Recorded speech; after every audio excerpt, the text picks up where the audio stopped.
Harvey's Hot Takes, a special edition. Bryan Hayes joins me from San Francisco, or at least I think it's San Francisco. Bryan Hayes, what I see behind you there appears to be a luxurious primary suite. Is this just your house and you're saying that you're in San Francisco? No, I'm actually here, but I understand why you might be, questioning that, Jay. You're right. I mean, when you consider what the other Sports Center and other TSN, hosts are doing here, Kara Wagland and the boys, they've got like Alcatraz in the background, the Golden Gate Bridge in the background. I'm in a Marriott, and the bed has been used, as you can see, right? I've been laying in the bed the last 2 hours waiting to chat with you. So I'm not exactly living the San Francisco lifestyle, but I can confirm that I am here. The show is here. We're going to be doing shows from the FanDuel set starting Wednesday, and we are excited, very, very excited to be here in San Fran. We can't wait to hear the Overdrive show from Radio Row at the Super Bowl. But Hazy, I understand, like, you mentioned it. Wagland's down there, Duthie's down there, camera operators, producers. Where are they now? Did they just abandon you? They actually have literally abandoned me. So the big media party, which I've heard about for years, is happening like tonight. And they're in the lobby. I'm getting texts. I can hear my phone going saying, we're leaving. We're out. We're jumping in Ubers or a Waymo, which is really popular here, which I'm not sure I'm prepared to take part in. The cars without an actual physical person driving them. I don't think I'm ready for that. But yeah, I'm here for you, buddy. Like, I'm committed to your show. I'm not missing this show. I said, guys, I can't make it. I'm going to do this with Jay, and then it's been a long travel day. We just got in here today. A lot of people obviously got here over the weekend. They've already acclimated to the time zone and the lifestyle out here. I think my bed is actually calling my name. I might stream, whatever's going on TV tonight, check out ESPN or what have you, shut it down and get prepped for the show. So they're on their way to the media party, probably on the company dime, and I'm not. I'm sitting in my Marriott hotel room talking to you, but I couldn't be happier. I couldn't be happier to be doing that. And we couldn't be happier to have you here with us, Bryan Hayes. We appreciate your commitment to the show. I want to start out by talking about this quarterback matchup. It is so fascinating to me, Bryan.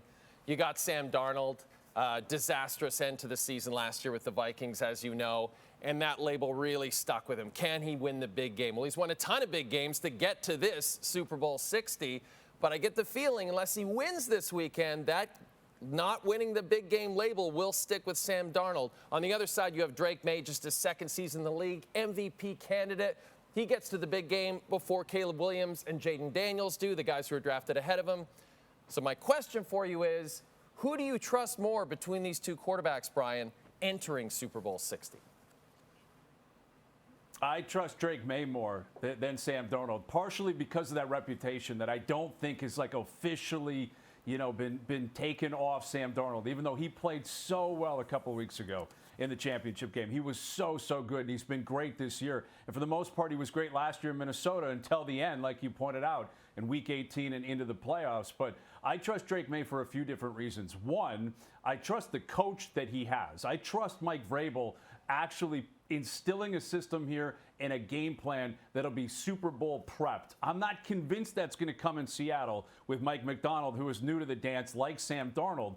I think the fact that Maye can really rely on his head coach is really significant here. He can rely on Vrabel. He can rely on that defense being hyped. And Vrabel's going to play the underdog card here. So the reason I trust Maye more is because I trust his coach and I trust the message and the narrative hanging around New England. It's a lot like Brady's first Super Bowl, right? It's very, very similar. Not as big of an underdog, clearly, this Pats team to the Pats team back in the early 2000s, but I think a lot of similarities with that team. And I'm not saying Drake Maye is Tom Brady, but at the time, we didn't know what Tom Brady was.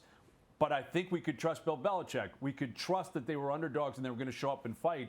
And I think that's really going to happen here. And yes, Darnold's got more weapons, and maybe he can lean on a couple of different things more than Drake Maye. But I trust that this kid's got the it factor, too. Like, it's one of those intangible things you can't put your finger on. I think he's got it. And I think New England fans are incredibly lucky because they went 20 years with Brady and then a few years in between, but the baton has now been passed. He's got the it factor. I think he's got more insulation in New England. I don't think he has to win the game by himself, where I think it's more likely that might have to happen for Sam Darnold. So I would say I trust Drake Maye, the kid, more than I trust Sam Darnold. And then the other big news on Wednesday, Bryan Hayes, or Tuesday, I guess it was today, the fact that the Canadian men's Olympic team, finally an injury. Anthony Cirelli cannot go. He's injured. And a guy that I think a lot of Canadian hockey fans thought should have been on the team in the first place, Sam Bennett, he is his injury replacement. That being said, if hypothetically Canada had another injury to one of the players they've already been named, who would you be calling if you were Doug Armstrong now that Bennett is already on the team? For me, it's Zach Hyman. Yeah, it's Zach Hyman. I have to believe this was a really difficult decision between Hyman and Bennett. And I think they wanted Bennett on the team originally. I'm still not quite certain why they didn't put him on there. And I'm not here to slight the guys that made the team. They're all very good players. But this might be a blessing in disguise. You know, getting a guy like Sam Bennett with a chip on his shoulder. The way the Panthers season is going, this is likely his big moment, right? Cirelli's playing for the playoffs. Braden Point, who's going to be a part of this team, they know where Tampa's going. I think Florida's missing the playoffs. I think they're done. I think they've probably conceded that for the most part. And I think Sam Bennett knows that. So I think it's a great decision to put him here. But if I have another opportunity, or unfortunately someone gets injured, for me it's Zach Hyman. He has been so good since he returned from injury. I know what he can do with McDavid, but I think he's beyond that. Yes, McDavid's the greatest player in the world, and if you put him on his wing, it's going to be very, very effective. But I think Hyman is a guy, if I'm John Cooper, I can put him in any situation, and I know exactly what I'm getting. Might be the most predictable player in hockey, and that's a positive. I'm complimenting him. I know exactly what he's getting. I know that the ceiling may not be as high as a lot of other guys, but the floor is higher than a lot of guys in the league. So for me, it's Zach Hyman. I think he's played himself onto this team. It's unfortunate. In a way, there isn't another spot available for him because he's rocking. The Oilers have been rocking. And I think Zach Hyman's got that championship pedigree as well. He's got a chip on his shoulder because he hasn't won that Stanley Cup. They've been real close. He wants to win something great. I think he'd get over there with a perfect attitude. And if that opportunity arises, I think Zach Hyman's the next guy up. Bryan Hayes, you were the next guy up tonight. You came through for us. We cannot thank you enough. I hope you have a terrific time at the Super Bowl. Enjoy the entire week. Make sure you check out Bryan and Jeff and Noodles on Overdrive throughout the rest of the week on TSN Radio or wherever you get your podcasts. And just enjoy that comfy-looking bed, buddy. You've earned that nap.